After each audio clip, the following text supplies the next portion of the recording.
गजाली फरमाते हैं, इमाम गजाली मौलाना जलालुद्दीन रूमी ने भी इसको लिखा है। मौलाना जलालुद्दीन रूमी कहते हैं पहली मोहब्बत है माँ बाप की जो दुनिया में बदला मांगती है। अगर तुमने अपने माँ बाप के साथ भलाई की तो तुम्हारी औलाद तुम्हारे साथ भलाई करेगी। अगर तुमने माँ बाप के साथ भलाई नहीं की तो ये उम्मीद लगा के मत बैठना कि बुढ़ापे में तेरी औलाद तेरा सहारा बन जाएगी। पहली मोहब्बत है जो बदला मांगती है माँ बाप की। अगर तुम चाहते हो कि जिंदगी सुकून से गुजरे बुढ़ापे में तो अपने माँ बाप के साथ में हुस्न सुलूक करना, अपने माँ बाप के साथ में भलाई करना। जिसने माँ बाप को परेशान किया अल्लाह उसके ना फर्ज कबूल फरमाता है, जिसने माँ बाप को सताया अल्लाह उसके ना नफल कबूल फरमाता है। कितने लोगों को विलायत माँ की दुआ से मिल गई। माँ की दुआ, हजरत मूसा पैगंबर ने एक बार पूछा था मौला जन्नत में मेरा साथी कौन होगा? फरमाया फला मोहल्ले का कस्साब तुम्हारे साथ में जन्नत में जाएगा। दिल में शौक हुआ लाओ देखें कौन खुश नसीब है जो पैगंबर के साथ जन्नत में जाएगा। आए तलाश करते हुए उसकी दुकान पर बैठे, वो गोश्त फरोख्त कर रहा था, बड़ा उल्टा सीधा भी बोल रहा था। आप बैठे रहे, आपने देखा, उसने कहा आप मेरे मेहमान हैं अब मेरे घर चलिए। आए मूसा पैगंबर उसके घर पर, उसने खुद खाना तैयार किया। खाना तैयार करने के बाद में कहता है आप बैठे, आप मेरे मेहमान हैं, पहले मैं अपनी माँ को खिलाऊंगा। माँ बूढ़ी हो चुकी थी, अपने मुंह में लुकमा डाला, बारीक किया, फिर अपनी माँ के मुंह में लुकमा डाला, फिर पानी पिलाया, शिकम सैर कर दिया माँ को। माँ लेट गई आराम से। कहा अब आइए अब हम और आप खाना खाते हैं। खाना खाने के लिए जैसे ही बैठे, खाना खा के मूसा पैगंबर आराम के लिए लेटे। सोच रहे हैं इसने अभी तो कोई ऐसा काम किया नहीं है जिसकी वजह से ये पैगंबर के साथ जन्नत में जाएगा। रात में रोने की आवाज सुनी, किसी की सिसकियों की आवाज। आपने उठ के देखा वही बूढ़ी माँ सजदे में सर रख के कह रही थी मौला मेरा बेटा गुनाहगार है, मौला मेरा बेटा सियाकार है, मौला मेरा बेटा खताकार है, मौला मैं अपने बेटे से राजी हूं, मौला मेरे बेटे के गुनाहों को माफ फरमा दे और मेरे बेटे को जन्नत में मूसा का पैगंबर का साथी बना दे, मेरे बेटे को जन्नत में मूसा पैगंबर का साथी बना दे। अल्लाह अकबर। मूसा अलैहिस्सलाम ने कहा माई उठ जा, अल्लाह ने तेरी दुआ को कबूल कर लिया है, मैं मूसा हूं और ये जन्नत में मेरा साथी बन के जाएगा। ये माँ की दुआ है।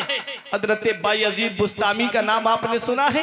बायजीद बुस्तामी की वालिदा उनको मदरसा छोड़ करके आई और कहा जब तक ये आलिम ना बन जाए तब तक मेरे बेटे को छुट्टी मत देना। ये माँ थी, पहले की माएँ थी जो अपने बच्चों को मदरसा भेजती थी। वो जानती थी तहजीब मिलेगी तो मदरसे से मिलेगी, तमद्दुन मिलेगा तो मदरसे से मिलेगा, अखलाक मिलेगा तो मदरसे से मिलेगा, जिंदगी जीने का सलीका मिलेगा तो मदरसे से मिलेगा। वो जानती थी कि वो जिंदगी जीने का सलीका मिलेगा तो मदरसे से मिलेगा। हजरत बायजीद बुस्तामी को मदरसे में छोड़ा। एक दिन रो रहे थे, उस्ताद को तरस आ गया, कहा बेटा जाओ माँ का दीदार करना चाहते हो? कहा हाँ। जैसे ही दरवाजे पर आए, दरवाजे पे दस्तक दी, अंदर से आवाज आई कौन? कहा माँ आपका बेटा बायजीद। कहा आलिम बन गए? कहा माँ आलिम तो नहीं बना हूँ। कहा पहले आलिम बनो फिर माँ का दीदार करने आना।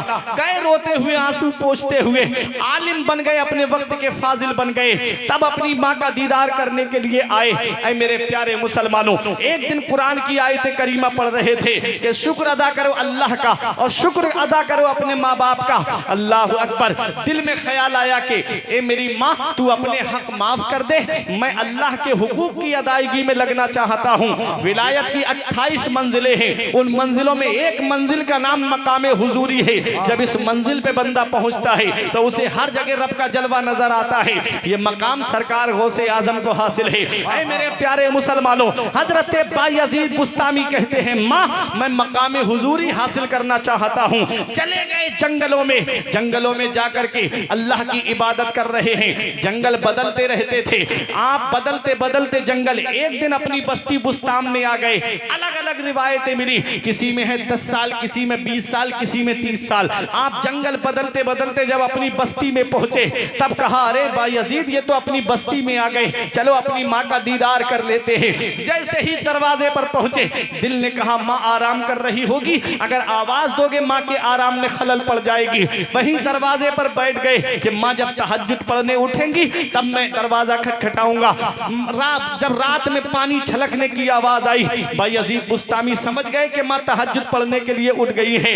ऐ मेरे प्यारे मुसलमानों, जब भाई यजीद बुस्तामी ने दरवाजा खटखटाया, आप सोच रहे थे कि कितने साल के बाद में मैं आया हूं, मेरी माँ मुझे पहचानेगी या नहीं पहचानेगी। लेकिन याद रखना, औलाद कितने भी दिनों के बाद में घर पे क्यों ना आए, माँ उसको अपने बेटे को अपने उसके कदमों की आहट से पहचान लेती है। जैसे ही दरवाजे पर पहुंचे, अंदर से आवाज आती है, ऐ मेरे बेटे भाई यजीद तू आ गया, ऐ मेरे लाल तू आ गया।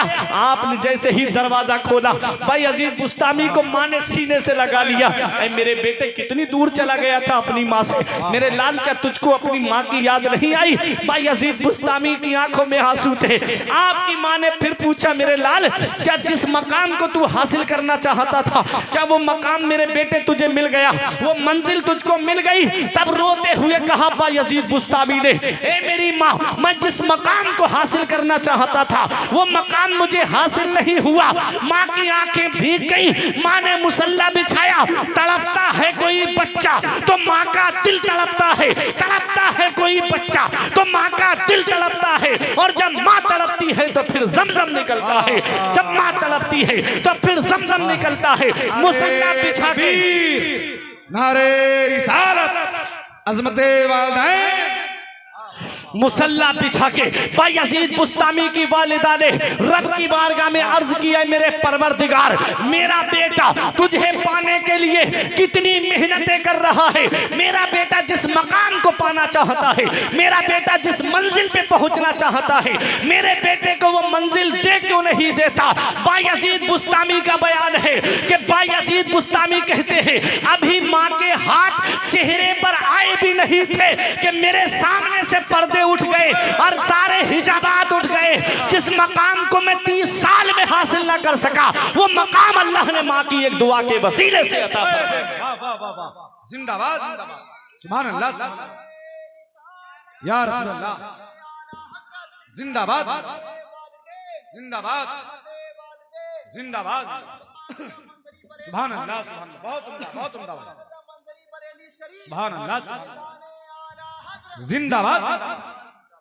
ये माँ है, बहुत अच्छा भाई, बहुत अच्छा। जब माँ हाथ उठा के दुआ करती है, अल्लाह ताला बरकतें अता फरमाता। सुभान अल्लाह, सुभान अल्लाह, अगर तुम चाहते हो कि कारोबार में बरकतें हो तो माँ बाप की दुआएं लिया कर। सुभान अल्लाह, किस्मत वाले हैं वो बेटे जिनके माँ बाप जिंदा हैं। बेशक बेशक, जिसने माँ बाप को सताया, अल्लाह उसके ना हज कबूल करता है, ना उसकी नमाजें कबूल करता है, अल्लाह उसके ना सदकात और खैरात को कबूल फरमाता है। वाह, तुमने देखा नहीं, वाकयात सुने होंगे आपने, मेरे नौजवान भाई भी यहाँ बैठे हुए हैं। एक मोहम्मद इब्ने हारून नाम का है, हजरत मालिक इब्ने दीनार कहते हैं, जब मैं हज करने गया तो तवाफ करते वक्त हाजियों का हुजूम नजर आया। मैंने रब की बारगाह में दुआ की, मौला इसमें वो चेहरे दिखा दे, दो चेहरे जिसका हज तूने कबूल कर लिया और जिसका हज तूने कबूल नहीं किया। पहले वो चेहरा दिखाया गया जिसका हज कबूल हो गया, दूसरा वो चेहरा दिखाया गया जिसका हज कबूल नहीं हुआ। दोनों हज करने आए हुए थे, जिसका कबूल नहीं हुआ वो बल्ख का रहने वाला मोहम्मद इब्ने हारून था। कहते हैं बल्खियों के खेमे लगे थे, मैं चला गया पूछने के लिए मोहम्मद इब्ने हारून कौन है। जैसे ही पहुंचा, कहते हैं लोग हैरत से मुझे देखने लगे, इतने बड़े परहेजगार के बारे में तुम कैसे जानते हो? इतना नेक आदमी है वो, तो दिन को रोजा रखता है, रात भर अल्लाह की इबादत करता है। हैरत की इंतहा ना रही कि जिसका हज अल्लाह ने कबूल नहीं किया वो इतना नेक है, इतना परहेजगार है। कहा मिलेगा कहाँ? कहा कहीं पहाड़ियों में देखो, वो अल्लाह की इबादत कर रहा होगा। ढूंढते हुए आप पहुंचे तो देखा कि एक शख्स है पहाड़ियों के बीच में मुसल्ला बिछा के अल्लाह की इबादत कर रहा है और फिर दुआ करता है, मौला मेरे गुनाह माफ कर दे, मौला मेरी खताएं माफ कर दे, मौला मुझको माफ कर दे। हजरत मालिक इब्ने दीनार ने पीछे से सलाम किया, उसने नाम लेके जवाब दिया, वालेकुम अस्सलाम या मालिक इब्ने दीनार। अब और हैरत बढ़ गई कि पहली बार मैं इससे मिला हूं और ये मेरा नाम भी जानता है, ये मेरा नाम भी पहचानता है। आपसे बोला कि आप ये बताने आए हो कि अल्लाह ने मेरा हज कबूल नहीं किया। अब और हैरत बढ़ गई, इसे ये भी पता है कि अल्लाह ने इसका हज कबूल नहीं किया। कहा हाँ। कहा कि ये आज की बात नहीं है, मैं 40 साल से पैदल हज करने के लिए आता हूं और हर साल अल्लाह ताला अपने किसी महबूब बंदे के जरिए खबर दे देता है कि उससे कह देना कि मैंने उसका हज कबूल नहीं किया। हजरत मालिक इब्ने दीनार ने कहा कि तेरी गलती क्या है, तेरी खता क्या है। उसने कहा कि ए मालिक इब्ने दीनार सुनो, मैं नेक था, परहेजगार था, लेकिन मेरी जो दोस्त थे ना, जो मेरी फ्रेंड लिस्ट थी ना, जो मेरा फ्रेंड सर्कल था ना, वो परहेजगार नहीं थे, बल्कि वो अय्याश थे और शराबी थे। मैं तो नेक था लेकिन मेरे दोस्त नेक नहीं थे, वो शराब पीते थे। एक दिन रमजान शरीफ का चांद निकल आया, मुझको पकड़ के जबरदस्ती शराब की दुकान की तरफ ले गए। आज हमारे नौजवान भी कहते हैं ना कि हम तो शराब नहीं पीते लेकिन शराबियों के साथ रहते हैं। खुद शराब नहीं पीते लेकिन शराबियों के साथ रहते हैं। इतना याद रखना, हदीस पाक है, मेरे आका इरशाद फरमाते हैं ला यदखुलुल जन्नता आक वला मन्नान वला कम्मार वला मुदमिनो खमरिन। नबी ने फरमाया 4 लोग ऐसे हैं जो जन्नत में दाखिल नहीं होंगे। ईमान वाले हैं, ईमान पे खात्मा हुआ है तो जन्नत मिलेगी, लेकिन पहले अपने गुनाहों की सजा भुगतेंगे जहन्नम में, फिर उसके बाद किसी की सिफारिश से जहन्नम से निकाल के जन्नत में दाखिल किया जाएगा। वो 4 लोग कौन हैं? नबी फरमाते हैं ला यदखुलुल जन्नता आक, जो माँ बाप को सताता है वो जन्नत में दाखिल नहीं होगा। आगे नबी फरमाते हैं वला मन्नान, और जो एहसान करके एहसान जताता है वो जन्नत में दाखिल नहीं होगा। वला कम्मार, और जुआ खेलने वाला जन्नत में दाखिल नहीं होगा। ऐ नौजवानों, अब जुआ चाहे मैच में पैसे लगा के खेलो, चाहे लूडो में पैसे लगा करके खेलो, चाहे रमी सर्कल पे पैसे लगा करके खेलो, चाहे जंगली रमी पे पैसे लगा करके खेलो, चाहे पैसा जो है वो मैच में लगा करके खेलो, चाहे IPL में पैसा लगा करके खेलो, चाहे T20 वर्ल्ड कप में पैसा लगा करके खेलो, जुआ जुआ होता है। इमाम गजाली फरमाते हैं जुआरी कयामत के दिन जब आएगा तो उसके ये हाथ खिंजीर के खून में सने हुए होंगे। बताओ, इन हाथों से गौसे आजम से मुसाफहा करना है, इन हाथों से सरकार गरीब नवाज से मुसाफहा करना है, इन हाथों से सरकार आला हजरत से मुसाफहा करना है, इन हाथों से सरकार गाजी से मुसाफहा करना है, इन हाथों से वारिस पाक से मुसाफहा करना है। क्या ये हाथ इस लायक हैं कि हम इनसे मुसाफहा कर सके? आला हजरत इसी को फरमाते उनको रहम आए तो आए, वरना वो कलीम मार है क्या होना है। छुपके लोगों से किए जिसके गुनाह, वो खबरदार है क्या होना है। कल तो दीदार का दिन है और यहाँ आंख बेकार है क्या होना है। हाय बिगड़ी तो कहाँ आकर नाओ, ऐन मझधार है क्या होना है। छुपके लोगों से किए जिसके गुनाह, वो खबरदार है क्या होना। अपनी मौत की तैयारी करो। मैंने जवानों को दुनिया से जाते हुए देखा, मैंने बच्चों को दुनिया से जाते हुए देखा, मैंने बुजुर्गों को दुनिया से जाते हुए देखा। मौत का कोई भरोसा नहीं मेरे अजीजों, मौत कब और किस जगह और किस हाल में आ जाए। अगर फिल्में देख करके सो गए और आंख कब्र में जाकर खुली तो बताओ कौन है जो तुम्हारे काम आएगा। और गानों ईयरफोन ब्लूटूथ कान में लगा करके गाने सुनने वालों, अगर गाने सुनते हुए दुनिया से चले गए और आंख कब्र में जाकर खुली तो कौन है जो तुम्हारे काम आएगा। अपना रिश्ता नबी की बारगाह से मजबूत कर लो, अपना रिश्ता आका की बारगाह से मजबूत कर लो। जहां बाप बेटे के काम नहीं आता है, जहां रिश्तेदार रिश्तेदार के काम नहीं आता है, जहां पड़ोसी पड़ोसी के काम नहीं आता है, वहां मदीने वाले मुस्तफा अपने उम्मतियों के काम आते हैं, वहां नबी अपने आशिकों के काम आते हैं। इस हाल में दुनिया से मत जाना। अरे मौत उसकी है जिसका करे जमाना अफसोस। यूं तो दुनिया में सभी आए हैं मरने के लिए, हर एक की मौत पे रोया नहीं जाता, हर एक की मौत पे आंसू नहीं बहाए जाते। जुआरी की मौत पे कौन आंसू बहाएगा, शराबी की मौत पे कौन आंसू बहाएगा, अय्याश की मौत पे कौन आंसू बहाएगा, माँ बाप को सताने वाले के लिए कौन आंसू बहाएगा, भाइयों का हक मारने वाले के लिए कौन आंसू बहाएगा। अरे जानी की मौत पे कौन आंसू बहाएगा, शराबी की मौत पे कौन आंसू बहाएगा, लोगों को सताने वाले की मौत पे कौन आंसू बहाएगा। हर एक की मौत पे रोया नहीं जाता है। अरे कुछ जनाजे ऐसे भी होते हैं कि इधर जनाजे उठते बोलते हैं, अरे तुमने देखा नहीं, अभी 6 साल पहले बरेली शरीफ की सरजमीन पर एक जनाजा ऐसा उठा था कि करोड़ों लोग बरेली की सरजमीन पर थे, हर आंख में आंसू थे और हर आंख नम आंखों से आंसू बहा करके हर आदमी यही कह रहा था कि अख्तरे कादरी खुल्द में चल दिया, अख्तरे कादरी खुल्द में चल दिया, खुल्द वाह है हर एक कादरी के लिए। नारे तकबीर, नारे रिसालत, फैजाने हुजूर ताजुश शरिया, बस्ती बस्ती करिया करिया, नारे रिसालत।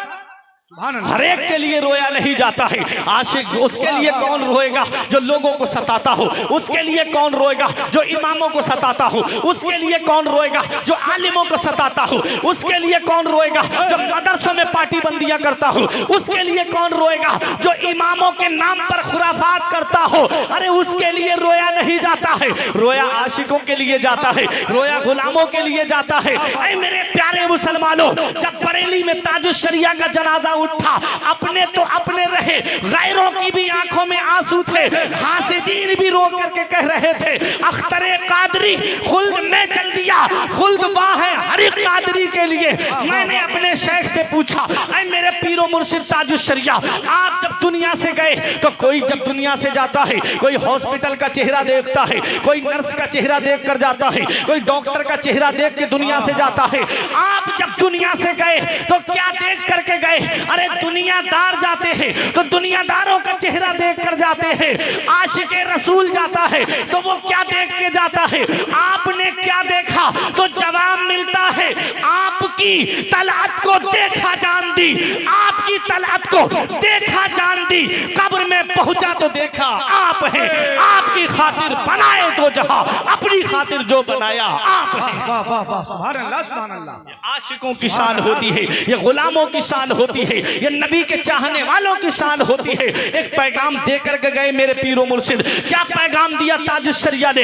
यही पैगाम दिया था अपने गुलामों को कि जिंदगी ये नहीं है किसी के लिए, जिंदगी ये नहीं है किसी के लिए, जिंदगी है नबी की, नबी के लिए। ना समझ मरते हैं जिंदगी के लिए, जीना मरना है अपना नबी के लिए। और पैगाम देकर गए कि मसलके आला हजरत पे कायम रहो, मसलके आला हजरत पे कायम रहो, एक पहचान दीने नबी के लिए। अख्तरे कादरी खुल्द में चल दिया, खुल्द वाह है हर एक कादरी के लिए। नारे तकबीर, नारे रिसालत, कलाम आला हजरत, फैजान आला हजरत, मसलके आला हजरत, खानदान आला हजरत, नारे रिसालत। सुभान अल्लाह। ये रोया नहीं जाता, हर एक के लिए आंसू नहीं बहाए जाते। गुलाम बन के जाओ, आशिके रसूल बन के जाओ, आशिके रसूल बन के जाओ, गुलाम मुस्तफा बन के जाओ। इस हाल में दुनिया से जाना कि जब इधर जनाजा उठे तो उधर मोहल्ले के लोग कह दे गद्दार नहीं, मुस्तफा के वफादार का जनाजा जा रहा है, आशिके रसूल का जनाजा जा रहा है। जब इस हाल में दुनिया से जाओगे तो इमाम साहब खड़े होकर कह देंगे लहिद में इश्क रुखे शह का दाग लेके चले, लहिद में इश्क रुखे शह का दाग लेके चले, अंधेरी रात सुनी थी चराग लेके चले, तेरे गुलामों का नक्शे कदम है राहे खुदा, वो क्या बहक सके जो ये सुराग लेके चले। बहुत अच्छे काम करके दुनिया से जाओ, मौत का कोई भरोसा नहीं मेरे अजीजों, मौत का कोई पता नहीं कब और किस हाल में और कहां पर मौत आ जाए। आज हम जिन कब्रों को भूल गए, कभी देखा करो, अपने वजूद पर गौर किया करो। कभी शाम को जब लेटने के लिए जाओ ना, तो एक बार मेरे कहने से, हजरत मैं एक पैगाम दे रहा हूं इनको, एक बार मेरे कहने से आप अपने कमरे में लेटना अकेले, लाइट बुझा देना, अंधेरा हो, तवज्जो दो मेरी तरफ भाई, इमामुद्दीन भाई तवज्जो, लाइट बुझा देना, अंधेरा हो, आंखें बंद करके एक तसव्वुर करना कि मैं मर चुका हूं। अल्लाह अल्लाह। अब मेरा वो कीमती लिबास जिसे मैं कई शोरूम घूम करके खरीद करके लाया, अल्लाह, वो उतर भी नहीं रहा है, कैंची से काट करके मेरे जिस्म से उतारा जा रहा है। फिर तसव्वुर करना कि मुझे गुस्ल के तख्ते पे लिटाया जा रहा है, अब मुझे गुस्ल दिया जा रहा है, आवाजें आ रही हैं सब तरफ से। कोई कह रहा है गुस्ल सर की तरफ, पानी सर की तरफ से डालो, कोई कह रहा है पैरों पे पानी डालो, कोई कह रहा है कि कानों में रुई लगाओ, कोई कह रहा है नाक में रुई लगाओ, कोई कह रहा है मुंह में रुई रख दो। अलग अलग से आवाजें आ रही हैं। तसव्वुर करना, मुझे उठा करके कफन पहनाया जा रहा है। अब तसव्वुर करना कि कफन तैयार हो गया है, मेरा जनाजा तैयार हो गया। अब 4 लोग जो है मेरे जनाजे को लेकर के कब्रिस्तान की तरफ जा रहे हैं। अब तसव्वुर करना कि अब मुझे कब्रिस्तान ले जाया जा चुका है। अब मुझे छोटी सी कब्र के अंदर रख दिया गया है। अब तसव्वुर करना कि तख्ते लगा दिए गए हैं, मिट्टी डाल दी गई है, कब्र को बंद कर दिया गया है। अब तसव्वुर करना कि अब मैं उस काली कोठरी में अकेला हूं। अब तसव्वुर करना कि मैं उस काली कोठरी में तन्हा हूं। अब मुझे अपने आमाल का हिसाब देना है। अब मुझे अपने अमाल का हिसाब देना है। अगर ये तसव्वुर इंसान के पास आ जाए तो क्या कभी उसकी नमाज छूटेगी? नहीं। अगर ये तसव्वुर इसको आ जाए इंसान को तो क्या कभी शराब की दुकान की तरफ जाएगा? नहीं। अगर ये तसव्वुर आ जाए तो क्या कभी जुआ खेलेगा?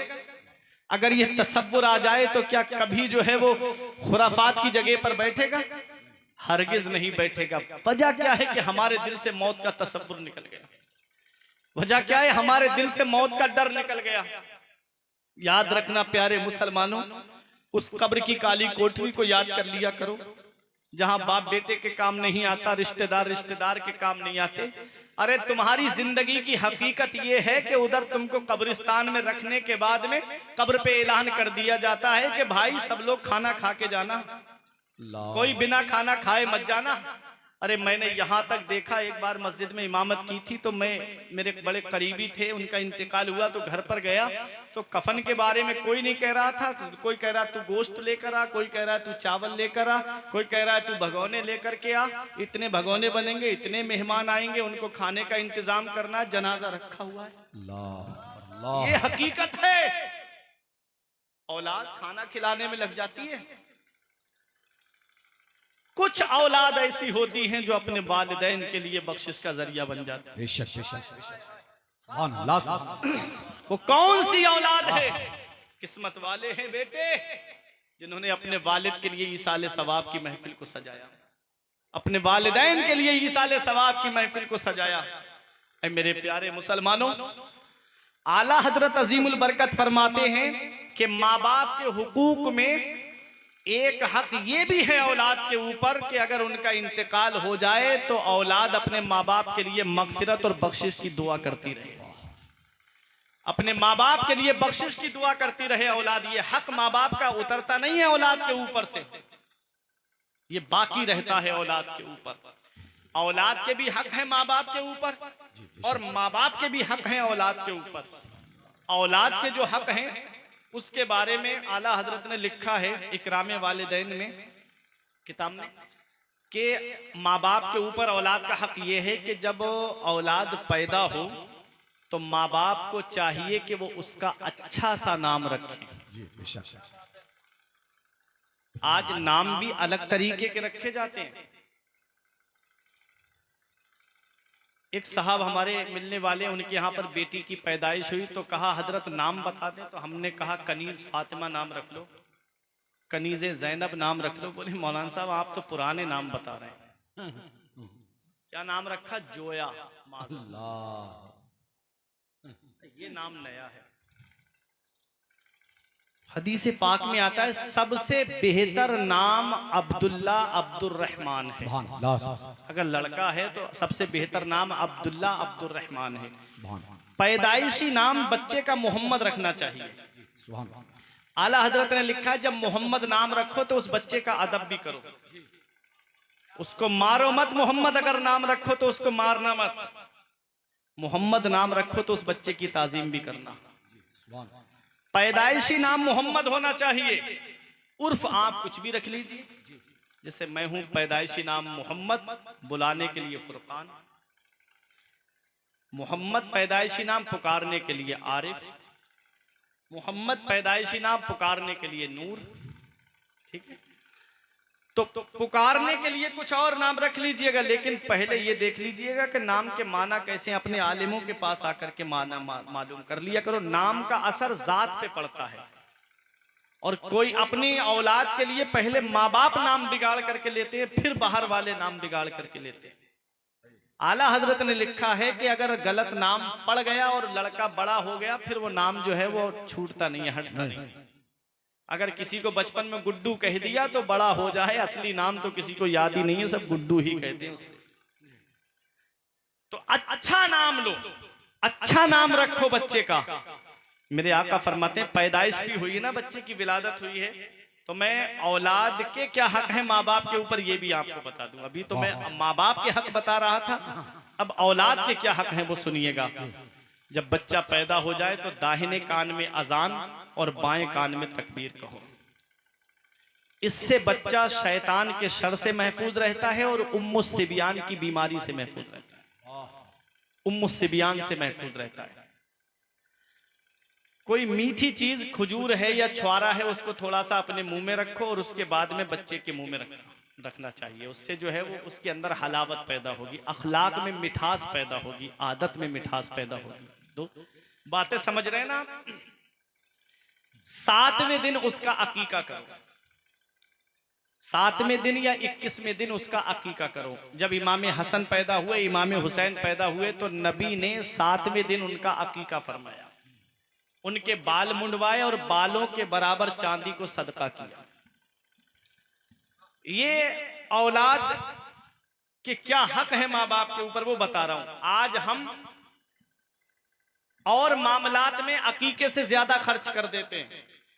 मिसाल के तौर पे बच्चे की ननिहाल से कपड़े आ रहे हैं, अब कपड़े आए, उसको पता नहीं यहाँ पर क्या बोलते होंगे, हमारी तरफ तो शायद छोचक वगैरह बोलते हैं उसको, हर तरफ अलग अलग नाम होते हैं। कपड़े आते हैं, घर में खाना तैयार होता है कि नहीं होता है? घर में खाना तैयार होता है नहीं होता है? मेहमान आते हैं, 15 आए, 20 आए, जितने भी आए, उनके लिए गोश्त तो लाना है ना, उनकी मेहमान नवाजी तो करना है ना। क्या अच्छा होता कि इस मौके पर हम एक बकरा ले आते। लड़का है तो 2 बकरे, लड़की है तो 1 बकरी। अगर हमारे पास इतना पैसा नहीं है तो 1 बकरे से भी अकीका हो जाएगा। ला इकराहा फी दीन, दीन में जबरदस्ती नहीं है। आदमी सोचे कि जबरदस्ती कोई चीज थोप दी गई है, नहीं। अगर 1 का बजट है आपके पास तो 1 बकरा ला करके उसका अकीका कर दीजिएगा। अब वो अकीका ज़िबा हो जाए, वो क्या हो गया, वो बच्चे के लिए एक दुआ होती है कि ए अल्लाह, इस जानवर के बालों के बदले मेरे बच्चे के बालों को सलामत रख, इसके खून के सदके मेरे बच्चे के खून को सलामत रख, इसकी हड्डियों के सदके मेरे बच्चे की हड्डियों को सलामत रख। अब अकीका हो गया, उसका गोश्त नानी भी खा सकती है, नाना भी खा सकते हैं, सब खा सकते हैं। अवाम में मशहूर है कि नाना नानी नहीं खा सकते, दादा दादी नहीं खा सकते, ये गलत है। उसका गोश्त कोई भी खा सकता है। अकीका हो गया, उसी गोश्त पर मेहमानों की मेहमान नवाजी कर दो। नबी की सुन्नत भी अदा हो गई और मेहमानों की मेहमान नवाजी भी। जब 7 साल का बच्चा हो जाए तो उससे नमाज के लिए कहो, और जब 10 साल का हो जाए तो मार मार के नमाज पढ़वाओ। अब बाप ही नमाज नहीं पढ़ता है तो बेटे को कहां से नमाज पढ़ने ले जाएगा? बाप ही को सूरज की लाइट सुबह को उठाती है 8-9 बजे, तो वो कहां से अपने बच्चे को नमाज पढ़ने के लिए लेके जाएगा? माँ बाप को चाहिए कि अपनी औलाद को जब 10 साल का हो जाए तो उसको नमाज के लिए सख्ती के साथ में उसको नमाज पर आमादा करें। बचपन से आदत पड़ जाएगी ना बच्चे की, तो कभी जिंदगी में उसकी नमाज नहीं छूटेगी, कभी जिंदगी में उसका सजदा कज़ा नहीं होगा। ऐ मेरे प्यारे मुसलमानों, मदीने वाले मुस्तफ़ा फरमाते हैं, अद्दिबू औलादकुम अला सलासे खिसाल। नबी ने फरमाया अपनी औलाद को 3 बातें सिखाओ। अब जरा मोहब्बत से बोलो सुभान अल्लाह। तकरीर खत्म होने जा रही है मेरी, अब तकरीर इख्तिताम की तरफ है। नबी ने फरमाया अद्दिबू औलादकुम अला सलासे खिसाल, अपनी औलाद को 3 बातें सिखाओ। हुब्बे नबीकुम, उनके दिल में नबी की मोहब्बत डाल दो, उनके दिल में नबी का प्यार डाल दो। अब बताओ, क्या नबी की मोहब्बत गाने सुनाने से पैदा होगी? क्या नबी की मोहब्बत उन्हें फिल्में दिखाने से पैदा होगी? क्या नबी की मोहब्बत उन्हें कार्टून दिखाने से पैदा होगी? क्या नबी की मोहब्बत उन्हें गेम खिलाने से पैदा होगी? क्या नबी की मोहब्बत उनको पबजी खिलाने से पैदा होगी? नहीं नहीं प्यारे मुसलमानों, नबी फरमाते हैं अपनी औलाद को 3 बातें सिखाओ। हुब्बे नबीकुम, उनके दिल में नबी की मोहब्बत डाल दो। जिसके दिल में नबी की मोहब्बत होती है, जिसके दिल में नबी का प्यार होता है, जिसके दिल में नबी की अकीदत होती है, वो अपनी जान तो दे सकता है, नबी पे लाया हुआ ईमान नहीं दे सकता। वो नबी से सच्ची मोहब्बत करना नहीं छोड़ सकता। तुमने देखा नहीं, नबी के सहाबा को देखिए, नबी के जानिसारों को देखिए। हजरत अम्मार इब्ने यासिर का नाम आपने सुना होगा। वो सहाबी रसूल है। जब कलमा पढ़ लिया, माँ ने कहा बेटा तू कलमा पढ़ना छोड़ दे, बाप ने कहा बेटा तू कलमा पढ़ना छोड़ दे। हजरत अम्मार इब्ने यासिर कहते हैं मैं कभी नबी का कलमा नहीं छोड़ सकता। माँ ने कहा ऐसे नहीं मानेगा, ये मुझसे बड़ी मोहब्बत करता है, मैं खाना पीना छोड़ दूंगी तब ये मेरी मोहब्बत में नबी का कलमा पढ़ना छोड़ देगा। माँ ने अपने आप को एक कमरे में बंद कर लिया और खाना पीना सब बंद कर दिया। तब हजरत अम्मार इब्ने यासिर ने कहा ऐ मेरी माँ, तेरी मोहब्बत अपनी जगह है, मदीने वाले मुस्तफा की मोहब्बत अपनी जगह है। ऐ मेरी माँ, मैं तेरी मोहब्बत तो छोड़ सकता हूँ लेकिन अपने नबी की मोहब्बत नहीं छोड़ सकता, मैं अपने नबी से प्यार करना नहीं छोड़ सकता। हजरत अम्मार इब्ने यासिर कहते हैं ऐ मेरी माँ, तू पूरी जिंदगी मत खा तब भी मैं नबी से मोहब्बत करना नहीं छोड़ सकता, मैं नबी से प्यार करना नहीं छोड़ सकता। माँ ने कहा ये ऐसे नहीं मानेगा, उनको घर से निकाल दिया जाता है। यही हजरत अम्मार इब्ने यासिर है। कुफ्फारे मक्का ने जलती हुई आग के अंदर हजरत अम्मार इब्ने यासिर को डाल दिया। आग के शोले दहक रहे थे। हजरत अम्मार इब्ने यासिर को आग के अंदर डाला जा रहा है। नबी गुजर के जा रहे थे। हजरत अम्मार आवाज लगाते हैं या रसूल अल्लाह उन्जुर हालना, या रसूल अल्लाह मेरा हाल देखिए। मदीने वाले मुस्तफ़ा ने अपने आशिक को देखा, दस्ते मुबारक दुआ के लिए उठ गए। आका दुआ करते हैं या नारो कोनी बर्दो व सलामन अला अम्मार कमा कुंती अला इब्राहिम। ऐ मेरी आग, ऐ आग, तू इब्राहिम पर वैसी ही ठंडी और सलामती वाली बन जा जैसी हजरत इब्राहिम पे ठंडी और सलामती वाली हो गई थी। आप आग के अंदर चले गए, आग ने आपका कुछ नहीं बिगाड़ा। हजरत अम्मार इब्ने यासिर सलामत बाहर निकल आते हैं। कुफारे मक्का ने फिर लालच का मामला रखा। कहा हे अम्मार इब्ने यासिर, तुम जितनी दौलत कहोगे हम तुम्हारे कदमों में ला करके रख देंगे। तुम जिस कबीले की लड़की से कहोगे हम तुम्हारी शादी करा देंगे। तुम जिस कबीले का सरदार बनना चाहते हो हम उस कबीले का सरदार तुमको बना देंगे। बस एक शर्त है, नबी का कलमा पढ़ना छोड़ दो, नबी से मोहब्बत करना छोड़ दो। हजरत अम्मार इब्ने यासिर का जवाब सुनो और अपना ईमान ताजा करो। अम्मार इब्ने यासिर फरमाते हैं एक कुफारे मक्का सुनो, अगर सारी दुनिया की दौलत लाकर मेरे कदमों में रख दो तब भी मैं अपने नबी से प्यार करना नहीं छोड़ सकता, अपने नबी से मोहब्बत करना नहीं छोड़ सकता। आला हजरत की नजर पड़ी, बरेली से पुकार के कहते हैं उनका मंगता पांव से ठुकरा दे वो दुनिया का ताज, उनका मंगता पांव से ठुकरा दे वो दुनिया का ताज जिसकी खातिर मर गए मुनइम रगड़ कर एलिया। आरिज़े शम्सो कमर से भी है अनवर एलिया, रखती है कितना वकार अल्लाहु अकबर एलिया। नारे तकबीर, नारे रिसालत, फैज़ाने आला हज़रत। जिसके दिल में नबी की मोहब्बत होती है उसे आग के शोलों पे लिटाया जाए तब भी वो नबी से मोहब्बत करना नहीं छोड़ता। उसे नेज़ों से गोद दिया जाए तब भी नबी से मोहब्बत करना नहीं छोड़ता। उसे सूली पे चढ़ा दिया जाए तब भी नबी से मोहब्बत करना नहीं छोड़ता।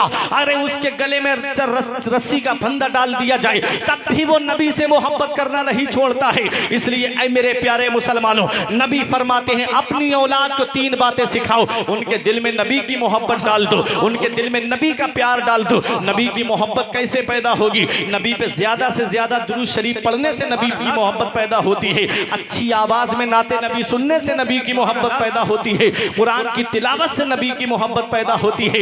नमाज की पाबंदी से नबी की मोहब्बत पैदा होती है। ऐ मेरे प्यारे मुसलमानों, दूसरी बात नबी फरमाते हैं वह हुब्बे अहले बैती, और मेरे अहले बैत की मोहब्बत उनके दिल में डाल दो, मेरे घर वालों की मोहब्बत उनके दिल में डाल दो। अब अहले बैत में कौन आता है? अहले बैत में अज़वाज मुतहरात भी हैं, अहले बैत में हजरत अली आते हैं, अहले बैत में हजरत फातिमा आती हैं, अहले बैत में इमाम हसन आते हैं, अहले बैत में इमाम हुसैन आते हैं। अब खतीब बगदादी की रिवायत सुनो, अहले बैत की मोहब्बत जहन्नम से बचाती है, अहले बैत की मोहब्बत जहन्नम से निजात दिलाती है। खतीब बगदादी की रिवायत है, आका फरमाते हैं राई तो लैलता उसरिया भी अला बाबिल जन्नत मकतूबा ला इलाहा इल्लल्लाहु मुहम्मदुर रसूलुल्लाह अलीयुन हिब्बुल्लाह फातिमतु खियारतुल्लाह अल हसन वल हुसैन सिफ़तुल्लाह व अला बाग़िदिहिम लानतुल्लाह। नबी फरमाते हैं जब मैं मेराज को तशरीफ ले गया तो मैंने जन्नत के दरवाजे पर लिखा हुआ देखा। सहाबा अर्ज करते हैं आका क्या लिखा हुआ है?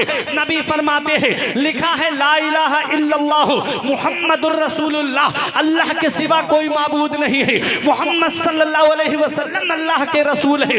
नबी फरमाते हैं आगे लिखा था अलीयुन हिब्बुल्लाह, अली अल्लाह का महबूब है, व फातिमा तो खियारतुल्लाह, फातिमा अल्लाह की पसंदीदा बंदी है, अल हसन वल हुसैन सिफ़तुल्लाह, हसन और हुसैन अल्लाह के चुनीदा बंदे हैं। अब बताओ मेरे प्यारे मुसलमानों, अज़मत वालिदैन कॉन्फ्रेंस में आने वालों, जन्नत के दरवाजे पर किसका नाम लिखा है? मैं कारी नूर मोहम्मद वाहिदी के मकान पर जाऊं, लिखा है वाहिदी मंजिल। मैं तब तक घर में दाखिल नहीं हो सकता जब तक कारी नूर मोहम्मद की इजाजत नहीं होगी। मैं अशहद बरकाती के मकान पर जाऊं, लिखा है बरकाती मंजिल। मैं तब तक घर में दाखिल नहीं हो सकता जब तक अशहद भाई की इजाजत नहीं होगी। मैं इमाम साहब के दरवाजे पर जाऊं, तब तक घर में दाखिल नहीं हो सकता जब तक इमाम साहब की इजाजत नहीं होगी। अरे मैं इमामुद्दीन भाई के मकान पर आऊं, तब तक घर में नहीं आ सकता जब तक इमामुद्दीन भाई की इजाजत नहीं होगी।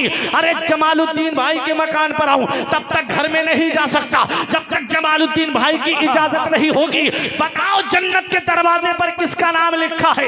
नबी फरमाते हैं जन्नत के दरवाजे पर अली का नाम लिखा है, फातिमा का नाम लिखा है, इमाम हसन का नाम लिखा है, इमाम हुसैन का नाम लिखा है। ऐ गोकुला माफी के जिंदा दिल मुसलमानों, जब तक पंजतन इजाजत नहीं देंगे किसी का बाप भी जन्नत में दाखिल नहीं हो सकता। नारे तकबीर, नारे रिसालत, फैजान अहले बैत अतहार, सुभान अल्लाह, सुभान अल्लाह। जब तक अहले बैत की इजाजत नहीं होगी तब तक कोई जन्नत में नहीं जा सकता। इसी को अल्लामा हसन कहते हैं बाग जन्नत के हैं बहरे मदहा खाने अहले बैत, बाग जन्नत के हैं बहरे मदहा खाने अहले बैत, तुमको मुज्दा नार का ए दुश्मनाने अहले बैत, बे इजाजत जिनके घर में जिब्राइल आते नहीं, कद्र वाले जानते हैं कद्रो शाने अहले। जिंदाबाद जिंदाबाद। नबी की मोहब्बत औलाद के दिल में डाल दो, अहले बैत की मोहब्बत औलाद के दिल में डाल।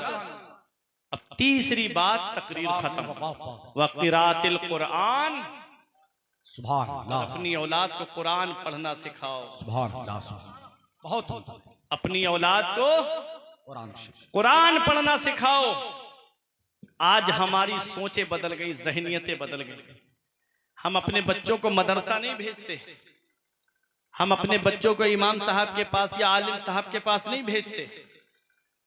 जैसे ही बच्चा चलने लगा स्कूल अभी से करा दो। अब तो वो अव्वल में आने से पहले 3 साल जाने कौन कौन सा पीजी, एलकेजी, यूकेजी जाने क्या क्या चल रहा है। हमारे दौर में नहीं था, हम तो डायरेक्ट अव्वल में गए थे। अब चल रहा है, क्यों? ये भी एक साजिश है। बचपन ही से आप इस लाइन में ले आओ बच्चे को, जहन बदल जाएगा उसका। पहले मदरसा भेजते थे, मस्जिद भेजते थे पढ़ने के लिए, बच्चा कुरान शरीफ पढ़ने चला जाए, अल्लाह का नाम सीखे, रसूलुल्लाह का नाम सीखे। अब वो भी नहीं, लाओ डायरेक्ट एलकेजी यूकेजी में ला करके बच्चे का एडमिशन कराओ। आज मदरसे हमारे सूने हो गए, दरसगाहें हमारी वीरान हो गई। इतनी अच्छी अच्छी बिल्डिंगें बनी हुई हैं उतरौला इलाके में, मैं देखता हूँ मदरसों की और पढ़ने वाले वही गिने चुने चंद बच्चे। बस्ती इतनी बड़ी है, सुबह को गाड़ी आती है स्कूल की लेने के लिए उन बच्चों को, लेकिन मदरसों का रुख हम नहीं कराते। वजह कि बच्चा अगर आलिम बन गया या हाफिज बन गया तो 2 काम करेगा, या तो मस्जिद का इमाम बनेगा या मदरसे में बैठ के पढ़ाएगा। कितनी तनख्वाह मिलेगी? 5,000, 6,000, 7,000, 8,000, 10,000। इस वक्त जो महंगाई का दौर है ना, जिसमें इस दौर में आटा जो है आदमी को 50 रुपए के करीब मिल रहा है। जी चावल इतना महंगा हो गया, तेल इतना महंगा हो गया, लाइट का बिल है और पानी का भी अब तो बिल आने लगा है, बात जगह टंकियां लग गई हैं, कितने खर्चे बढ़ गए। लेकिन कभी आपने इस बारे में सोचा कि आज खजांची साहब का या ट्रस्टी साहब का या सदर साहब का बच्चा पढ़ करके आए और आने के बाद में कहा जाए कि 10,000 रुपए हम देंगे, आप इसको हमारे मदरसे में पढ़ाने के लिए भेज दो, तो ट्रस्टी साहब कहते हैं कि मैंने इतने बड़े कॉलेज में पढ़ाया है, तो 10,000 में कम से कम 40-50 हजार की सैलरी होना चाहिए। ये अपने बच्चे के लिए सोचा जा रहा है। कभी दिल पे हाथ रख करके इमाम के बारे में सोचा? क्या उसके बीवी बच्चे नहीं है? क्या उसके घर के अखराजात नहीं है? क्या उनके बच्चों का दिल नहीं करता कि आज हम कोई अच्छी चीज खा लेते? क्या कभी हमारे आलिमों के बच्चों का दिल नहीं करता कि आज हमारे घर में कोई अच्छी चीज बन जाती? सुभान अल्लाह। लेकिन नहीं, कभी दिल में ये हमारे ख्याल नहीं आया। अरे कतरा कतरा दरिया में शबद, थोड़ा थोड़ा दरिया हो जाता है। हम नहीं कहते कि एक आदमी 20,000 की तनख्वाह दे दे, पूरी बस्ती मिलकर के तो दे सकती है। सुभान अल्लाह। अरे जहां 50 रुपए दे रहे हो वहां 100 रुपए महीना दे दो। सुभान। अरे जुमे का दिन आता है, अपने आलिम के पास जाते हो मुसाफहा करने के लिए, एक 100 रुपए का नोट अगर साइड से आप हाथ में रख करके अपने आलिम से मुसाफहा कर लोगे, उसका दिल खुश हो जाएगा, तुम्हें सच्चे दिल से दुआएं देगा। कभी दिल में ये ख्याल आया कि इनके भी इतने ज्यादा खर्चे हैं, इनका भी इतना मामला है? कभी वो अपनी जुबान से ये नहीं कहते कि मेरे घर का खर्चा पूरा नहीं हो रहा। क्यों? इसलिए कि वो अल्लाह की रजा में राजी रहते हैं। उनका ये ईमान है, ये अकीदा है कि मन यत्तकिल्लाह यजअल लहू मखरजन व यरज़ुकहु मिन हैसु ला यहतसिब व मन यतवक्कल अलल्लाहि फहुवा हस्बुह, कि जो अल्लाह से डरता है अल्लाह उसके लिए निजात का रास्ता निकाल देता है और उसे ऐसी जगह से रोजी अता फरमाता है जहां से बंदे का बहमो गुमान भी नहीं होता। जो अल्लाह पे भरोसा करता है अल्लाह उनके लिए काफी है। अरे इनका ईमान व अकीदा ये है कि वो राज़िक है, गिज़ा किलों को देता है, वो पत्थर में भटकता फिरता है इंसान को रोजी के चक्कर में, उड़ाने भर हवाओं में या लगा गोते समंदर में, मिलेगा बस वही जितना के लिखा है मुकद्दर में। जितना अल्लाह ने तकदीर में लिखा है मिलेगा उतना ही। लेकिन क्या अच्छा हो कि हम अपने इमामों का ख्याल रखें, क्या अच्छा हो हम अपने आलिमों का ख्याल रखें। आज जो हमारी कौम अपने बच्चों को मदरसा नहीं भेजती है, उसकी वजह यही है कि हम इमामों के पीछे खुराफात करते हैं, अपने आलिमों की गलियों में तौहीन करते फिरते हैं, अपने हाफिजों की तौहीन करते हैं। वही बातें जहन में आदमी के बैठ जाती है। अरे हाफिज की तौहीन हो रही है, मेरा बच्चा हाफिज बन गया तो इसको भी ऐसे ही जिल्लत आमेज कलिमात का सामना करना पड़ेगा। नहीं नहीं प्यारे मुसलमानों, अपने आलिमों की इज्जत करो, अपने हाफिजों की इज्जत करो, अपने इलाके के उलमा की इज्जत करो, ये तुम्हारे काम आएंगे। कोई मामला होगा मैं बरेली शरीफ से तुमको बताने के लिए नहीं आऊंगा। अगर कोई जरूरत पेश आएगी मसाइल के मामले में तो ये तुम्हारे आलिम ही तुम्हारे सामने आएंगे, तुम्हारी बस्ती ही के उलमा तुम्हारे सामने आएंगे। इसलिए अपने उलमा की कद्र करो और अपने बच्चों को पहले दीनी तालीम सिखाओ, पहले अपने बच्चों को मदरसा भेजो, पहले अपने बच्चों को कुरान पढ़ाओ, पहले अपने बच्चों को दीनी तालीम सिखाओ। देखो नबी फरमाते हैं अपनी औलाद को 3 बातें सिखाओ। उनके दिल में नबी की मोहब्बत डाल दो, उनके दिल में अहले बैत की मोहब्बत डाल दो, और तीसरी बात नबी ने फरमाई व क़िराअतिल कुरान, अपनी औलाद को कुरान पढ़ना सिखाओ। अब चलो ऊपर से देखते हुए आओ, सरकार गौसे आजम की वालिदा आपको मदरसा भेजती है, गरीब नवाज की वालिदा आपको मदरसा भेजती है, बायजीद बुस्तामी की वालिदा पहले कुरान पढ़ने के लिए भेजती है, साबिर पाक कलियरी की वालिदा पहले उनको कुरान पढ़वाती हैं, आओ वारिस पाक की वालिदा पहले उनको कुरान पढ़वाती हैं, गाजी पाक की वालिदा पहले उनको कुरान पढ़वाती हैं, सैयद इब्राहिम 12 हजारी ने गाजी पाक को कुरान करीम की तालीम दी है। ऐ मेरे प्यारे मुसलमानों, जरा तारीख उठा करके तो देखो, सरकार गौसे आजम ने पहले कुरान पढ़ा है। पहले आपने कस्बा जीलान के कुर्बो जवार में तालीम हासिल की, 18 साल तक पढ़ते रहे, फिर उसके बाद में बगदाद पहुंचे और बगदाद पहुंचने के बाद दौरान तालिब इल्मी कितनी परेशानियां उठाई, कितनी दिक्कतों का सामना किया सरकार गौसे आजम ने। अगर वो तारीख का बाप तुम्हारी निगाहों के सामने रख दिया जाए, तुम्हारी आंखों में आंसू आ जाएंगे। गौसे आजम ने इल्म हासिल करने में कितनी परेशानियां उठाई है। आज तो मदरसों में खाने भी अच्छे मिल रहे हैं, आज तो उम्दा खानों का इंतजाम है मदरसों में, आज तो रहन सहन का उम्दा इंतजाम है मदारिस में। सरकार गौसे आजम फरमाते हैं, मैंने दरख्तों के पत्ते खा करके गुजारा किया, मैंने दरख्तों की छाले खा करके गुजारा किया। एक दिन भूख ने मुझे बेचैन कर दिया, मैं कर्ख के खंडरात की तरफ गया, कोई मुबाह चीज मिल जाए उठा के खा लूं ताकि दिल पेट को सुकून मिल जाए। कहते जब मैं कर्ख के खंडरात में पहुंचा तो वहां 40 फकीर और थे जो भूख भूख चिल्ला रहे थे। कहते मैं वापस आ गया मस्जिद में, अल्लाह की इबादत करने लगा। नमाज से फारिग हुआ, मुसाफिर एक मेरे बराबर में खाना खा रहा था। मेरे दिल में ख्याल आया ये मुझे खाने में शरीक कर ले। उसने कहा आजा बेटा तू भी खाना खा ले। गौसे आजम खाना खाने के लिए बैठे। उसने कहा कहां पढ़ते हो? फरमाया मदरसा निजामिया में पढ़ता हूं। कहा मदरसा निजामिया में? कस्बा जीलान के मोहल्ला नीफ के सादात घराने का एक बेटा पढ़ता है जिसका नाम अब्दुल कादिर है। खुद गौसे आजम से वो पूछ रहा है। कहा बेटा उसको जानते हो? कहा क्या काम है? कहा कि मैं उनके मोहल्ले का रहने वाला हूं। जब मैं बगदाद आ रहा था उनकी मां ने थोड़ा सोना दे के मुझसे कहा कि मेरा बेटा बगदाद में तालीम हासिल कर रहा है, मेरा बेटा इल्म हासिल कर रहा है, ये सोना मेरे बेटे को बगदाद में ले जा करके दे देना।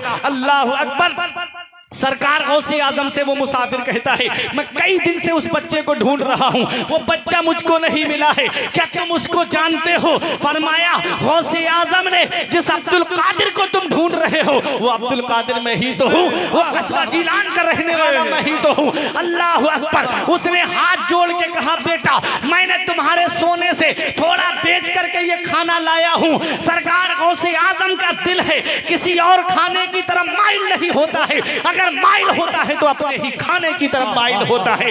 सरकार गौसे आजम ने इल्म हासिल करने में परेशानियां उठाई, सरकार गौसे आजम ने इल्म हासिल करने में परेशानियों का सामना किया, फिर वो मकाम भी अल्लाह ने अता फरमाया।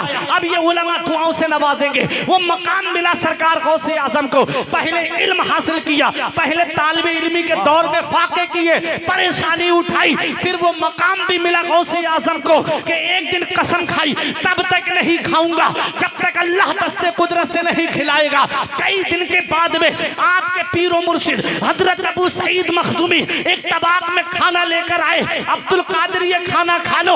हाथ नहीं लगाया गौसे आजम ने खाने को, कानों में आवाज आती है या अब्दुल कादिर जीलानी बेहक्की अलैका कुल व बेहक्की अलैका इशरिब। ऐ अब्दुल कादिर जीलानी तुझे मेरे इज्जत व जलाल की कसम तू खा ले, तुझे मेरे इज्जत व जलाल की कसम तू पी ले।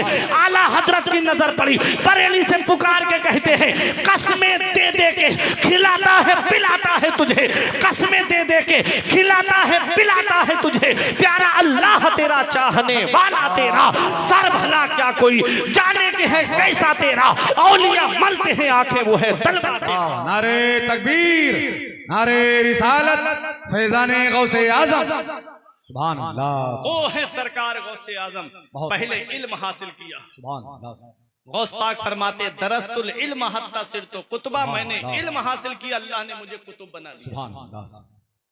पता चला बहुत उम्दा। सरदारी इल्म से मिलती है, सच। बुलंद रुतबा इल्म से मिलता है, बुलंद मकाम इल्म से मिलता है, बुलंद अजमत इल्म से मिलती है। पहले अपने बच्चों को कुरान पढ़ाओ, पहले अपने बच्चों को कुरान की तालीम सिखाओ, फिर उसके बाद स्कूल में भेजो।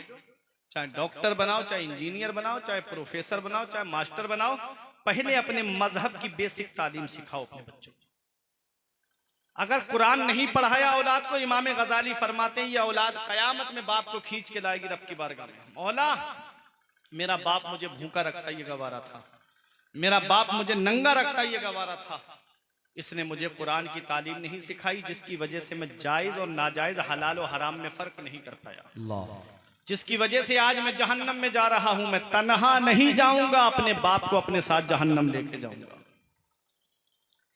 दौलत औलाद के लिए जमा करके चले गए, प्रॉपर्टी औलाद के लिए छोड़ के चले गए, बिल्डिंग औलाद के लिए बना के चले गए। कुरान नहीं सिखाया औलाद को, वही औलाद जहन्नम में ले जाने का जरिया बन गई। काश इस औलाद को तुमने आलिम दीन बनाया होता, काश इस औलाद को तुमने हाफिज कुरान बनाया होता। हमने देखा है कि इधर माँ बाप का जनाजा रखा होता है, उधर औलाद बंटवारे की लड़ाई करती नजर आती है। लेकिन जिस किस्मत वाले हैं वो माँ बाप जिसकी औलाद आलिम या हाफिज होती है।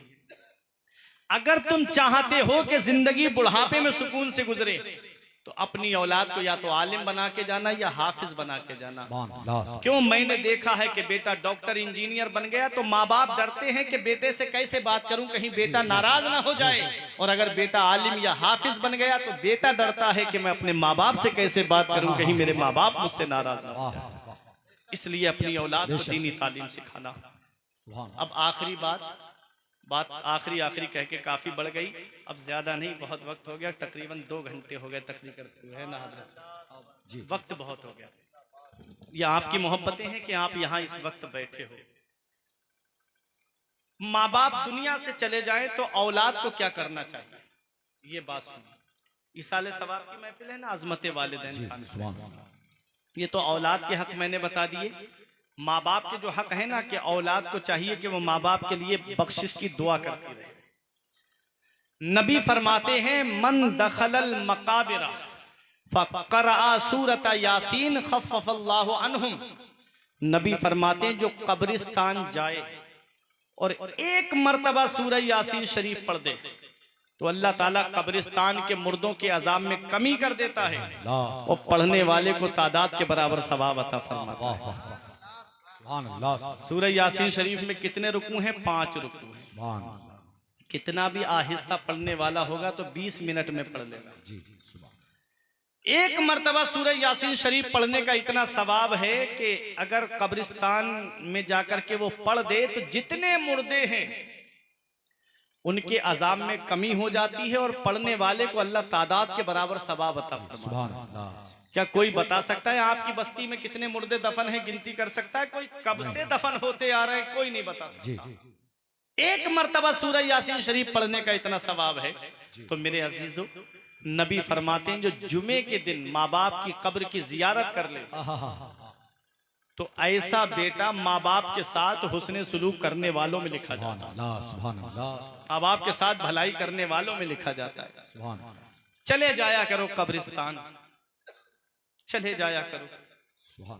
नबी फरमाते फल मय्यतु फिल कब्र इल्ला कल गरीबिल मुतगव्विस यंतज़िरु दावतन तलहकुहु मिन अबिन व उम्मिन व अखिन व सदीकिन।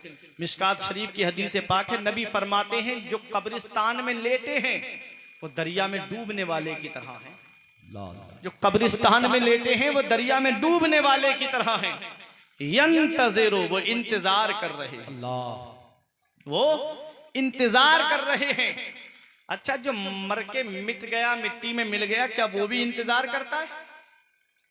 बताओ, जो मर के मिट्टी में मिल गया क्या वो इंतजार करेगा? लेकिन नबी फरमा रहे हैं कि जो कब्रिस्तान में लेटे हैं वो दरिया में डूबने वाले की तरह हैं, वो इंतजार कर रहे हैं। अरे जब आम मुसलमान की ये शान है तो सोचो मदीने वाले मुस्तफा की शान का आलम। वो तो वो हैं जो कहते हैं माज़अल्लाह नबी मरकर मिट्टी में मिल गए। मेरे इमाम ने तो हमें ये पैगाम दिया था, तू जिंदा है वल्लाह, तू जिंदा है वल्लाह, मेरी चश्मे आलम से छुप जाने वाले रहेगा, यूं ही उनका चर्चा रहेगा, पड़े खाक हो जाए जल जाने वाले। रजा नफ्स दुश्मन है दम में ना आना, कहां तुमने देखे हैं चंद्राने वाले। नबी फरमाते वो इंतजार कर रहे हैं किसका? दुआ का। वो दुआ का इंतजार कर रहे हैं। बाप है तो औलाद की दुआ का इंतजार कर रहा है, माँ है तो औलाद की दुआ का इंतजार कर रही है, भाई भाई की दुआ का इंतजार कर रहा है, रिश्तेदार रिश्तेदार की दुआ का इंतजार कर रहे हैं। तो अपने अजीजों के लिए ईसाले सवाब करते रहा करो, अपने अजीजों के लिए कुरान पढ़कर के ईसाले सवाब करते रहा करो। कुरान शरीफ पढ़ा, फजर की नमाज पढ़ी, फजर की नमाज के बाद सूरह यासीन शरीफ की तिलावत करके अपने माँ बाप के लिए ईसाले सवाब कर दिया। तो ये कब्रिस्तान में जो लेते हैं वो दरिया में डूबने वाले की तरह हैं। ऐ मेरे प्यारे मुसलमानों, अपनी औलाद को दीनी तालीम सिखाओ, अपनी औलाद को कुरान की तालीम सिखाओ, अपनी औलाद को अपने मजहब की तालीम सिखाओ। जब औलाद के पास दीनी तालीम होगी तो वो बंटवारे की लड़ाई करती हुई नजर नहीं आएगी, बल्कि जब रूह निकलने वाली होगी तो सरहाने बैठ करके सूरह यासीन शरीफ की तिलावत करती हुई, कुरान पढ़ती हुई नजर आएगी। अल्लाह कुरान में फरमाता है वक़ज़ा रब्बुका अल्ला ताबुदू इल्ला इय्याहु व बिल वालिदैनि इहसाना, हुक्म दिया तेरे रब ने कि अपने रब के सिवा किसी की बंदगी ना करो और अपने माँ बाप के साथ हुस्ने सुलूक करो।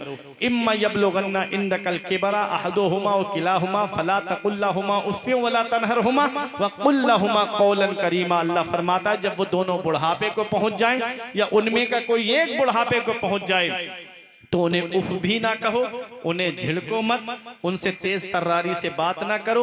वक़ुल लहुमा क़ौलन करीमा, जब भी बोलना तो मोहब्बत के साथ में बोलना, जब भी बोलना तो प्यार के साथ में बोलना। आगे रब फरमाता है वक़्फ़िद लहुमा जनाह ज़ुल्ल मिनर रहमा वक़ुल रब्बिरहमहुमा कमा रब्बयानी सगीरा, और अपने माँ बाप के लिए मेहरबानी का बाजू बिछाओ और उनके लिए ऐसे दुआ करो, या अल्लाह मेरे माँ बाप पे ऐसा रहम फरमा जैसा उन्होंने बचपन में मेरे ऊपर रहम किया। उलमा फरमाते हैं इंसान की जो अकल है वो बचपन से लेके 40 साल में पूरी होती है। 40 साल का जब इंसान होता है तब अकल मुकम्मल होती है, और 40 से लेके 60 साल तक अकल मुकम्मल रहती है। और जैसे ही 60 साल का इंसान 60 साल से आगे बढ़ता है फिर अकल कम होने लगती है, फिर उसमें बच्चों वाली क्वालिटी आ जाती है। माँ बाप की उम्र जब 60 साल से ऊपर हो जाए तो जब उनके अंदर बच्चों वाली क्वालिटी आए तो ऐसे आलम में अपने माँ बाप को संभालना है। फिर ये याद रखना है कि मेरे माँ बाप ने बचपन में मेरे ऊपर कैसे रहम किया था, मुझे कैसे संभाला था। अब हमको ये देखना है कि हम अपने माँ बाप के साथ में कैसे सुलूक करें। अच्छा सुलूक करो, नेक सुलूक करो, घरों का जायजा ले लो। अगर घर में माँ बाप तुमसे राजी हैं तो तुमसे अल्लाह भी राजी है, उसका रसूल भी राजी है। अगर माँ बाप नाराज हैं तो ना अल्लाह राजी ना उसका रसूल राजी। उलमा फरमाते अगर पैर पकड़ के भी माँ बाप को राजी करना पड़े तो माँ बाप को राजी करना। माँ बाप राजी हो गए तो अल्लाह राजी, उसका रसूल राजी। इस वक्त के बारे में तो सोचा भी न था। बेटों से ज़ईफ़ी में हुई खत्म रसाई, घर बार तो बांट लिए शौक से फुरकान, हिस्से में किसी के मगर माँ नहीं आई। वक्त ठुकरा देगा एक दिन मेरी सारी ये कुर्बानियाँ, वक्त ठुकरा देगा एक दिन मेरी सारी ये कुर्बानियाँ। दामने उम्मीद में फकत नाकामियाँ रह जाएंगी, शादियों के बाद बेटे तो अलग हो जाएंगे, बाप के हाथों में फकत बैसाखियां रह जाएंगी।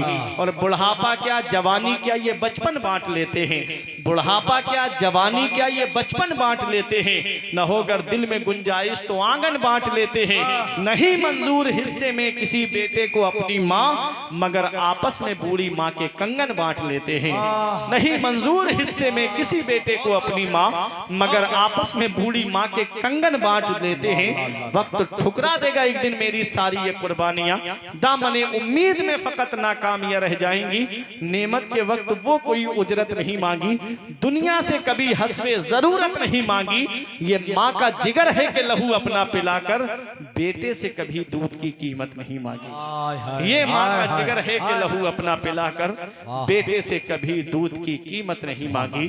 मैं दुआ करता हूँ परवरदिगार आलम की बारगाह में कि मेरे कुछ अर्ज करने में सबकते लिसानी की वजह से या बतकाज़ाए बशरियत कोई गलती हो गई हो तो मौला मुझे माफ फरमाए। अस्तगफिरुल्लाह रब्बी मिन कुल्ले ज़ंबिन व अतूबु इलैह। मेरे साथ मिलकर के कलमा तैयब पढ़ने ला इलाहा इल्लल्लाहु मुहम्मदुर रसूलुल्लाह सल्लल्लाहु अलैहि वसल्लम। ये जिंदगी सवारिए दिलशाद कीजिए, लम्हात जिंदगी के ना बर्बाद कीजिए। जब मकसद हयात इबादत खुदा की है, पढ़िए नमाज, मस्जिदें आबाद कीजिए। सभी के सामने एक दिन जरूर आता है, ये हुस्न फानी है लेकिन गुरूर आता है।